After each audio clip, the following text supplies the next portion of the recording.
पहली चीज़ कोर्ट ने ये कहा कि भाई पहला जो नेचर है वो चेंज नहीं होगा, किसी भी प्रॉपर्टी का नेचर नहीं चेंज होगा। नेचर यानी कि जो वक्फ प्रॉपर्टी है, चाहे वक्फ बाय यूज़र है या चाहे रजिस्टर्ड है, वो डी नोटिफाई सरकार नहीं करेगी। It will be treated as waqf, वो वक्फ ही मानी जाएगी।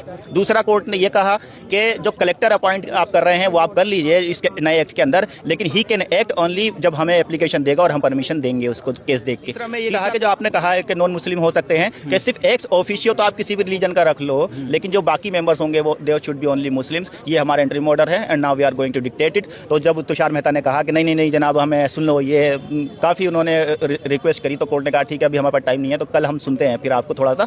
तो हमने कहा भाई आप इनको सुनेंगे तो फिर हम भी कुछ नए आर्गूमेंट्स लेकर के आएंगे। पक्ष चाह रहा है कि स्टे ना मिले, आपको लगता है? एग्जैक्टली, बिल्कुल, तभी तो, वरना तो आज तो कोर्ट डिक्टेट कर रहा था इस इंटरिम ऑर्डर।